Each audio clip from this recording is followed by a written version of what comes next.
कृषि खजाना YouTube channel में आपका स्वागत है। कृषि की जानकारी कृषि वैज्ञानिक से कृषि खजाना ब्लॉग और यूट्यूब चैनल में कृषि खजाना लाए हैं ये वीडियो आपके लिए। सब्सक्राइब करिए और देखते रहिए कृषि खजाना यूट्यूब चैनल। हाय दर्शकों, आप पॉलीथीन की थैलियों में पौधे देखे होंगे। पॉलीथीन की थैलियों में कलम द्वारा पौधे तैयार किए जाते हैं, बीज द्वारा भी पौधे तैयार किए जाते हैं। फल वृक्षों के पौधे, सब्जियों की पौध और शोभाकारी अलंकृत पौधे भी पॉलीथीन की थैलियों में तैयार किए जाते हैं। हम इसके बारे में आज विस्तृत वैज्ञानिक चर्चा इस वीडियो में आपसे करेंगे। पॉलीथीन की थैलियों में पौध तैयार करने से अत्यंत सुविधाएं होती हैं, जिसमें से प्रमुख सुविधा ये है कि पौध को एक स्थान से दूसरे स्थान ले जाने में सहायता मिलती है। इसी के साथ सब्जियों के बारे में पौध को थोड़ा पहले तैयार किया जा सकता है, जब खेत की मिट्टी और मौसम उस पौध के लिए अनुकूल नहीं होते हैं, तो पॉलीथीन की थैलियों में पौध नेट हाउस में या घर के अंदर या छाया में तैयार कर लिया जाता है और सब्जियों को खेत में लगा देते हैं, जिससे अगेती सब्जियां प्राप्त हो जाती हैं।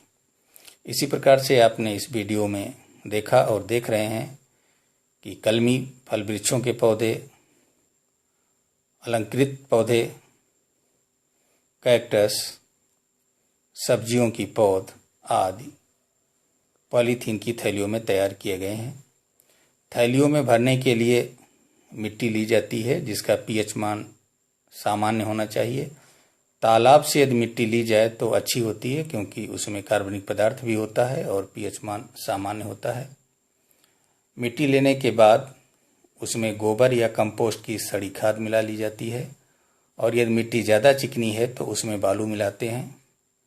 आमतौर पर हम 2/3 मिट्टी लेते हैं और 1/3 गोबर की सड़ी खाद मिला लेते हैं। भली प्रकार मिलाने के बाद मिट्टी को पॉलीथीन की थैलियों में भरते हैं। थैलियों का चुनाव किया जाता है, जो काले रंग की हो सकती हैं या सफ़ेद हो सकती हैं। महत्वपूर्ण बात यह है कि थैलियों में सुराख होना चाहिए। इससे पौधे की जड़ें सांस लेती हैं, और साथ ही साथ जब हम सिंचाई करते हैं तो अनावश्यक पानी इस सुराख से बाहर बह जाता है, और जब क्यारियों में रखकर सिंचाई करते हैं तो पानी इस सुराख से आवश्यकता अनुसार अंदर चला जाता है और ऊपर चढ़ जाता है, जिसको हम कैपिलरी मूवमेंट कहते हैं। काली थैलियाँ ज़्यादा उपयुक्त होती हैं, क्योंकि इसमें जड़ प्रकाश से बची रहती है, प्रकाश के सीधे संपर्क में नहीं आती है, जबकि सफ़ेद थैलियों में पौध की जड़ प्रकाश के सीधे संपर्क में आ जाती है।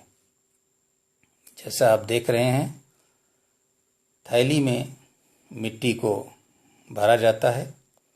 उस मिट्टी में गोबर या कंपोस्ट की खाद मिली होती है, और यदि आवश्यकता हो तो बालू भी मिला देते हैं।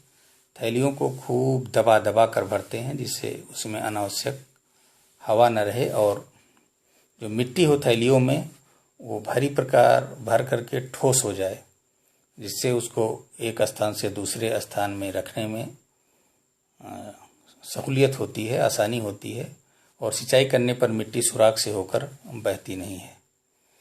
इस प्रकार से थैलियों को भर करके हम रख देते हैं, और उसके बाद क्यारी में या नेट हाउस में या पौध के नीचे, पेड़ के नीचे, जहाँ ले जाना होता है वहाँ ले जा करके थैलियों को रखते हैं। उसमें कलम लगाते हैं, उसमें बीज बोते हैं, या उसमें एक स्थान से दूसरे स्थान से जब हम पौधा हटाते हैं तो ला करके भी रोपित कर सकते हैं। महत्वपूर्ण बात यह है कि यह एक आधुनिक तकनीक है, और इसको व्यवसाय के रूप में भी किया जा सकता है। व्यवसाय के रूप में अपना करके इससे पैसा भी कमाया जा सकता है।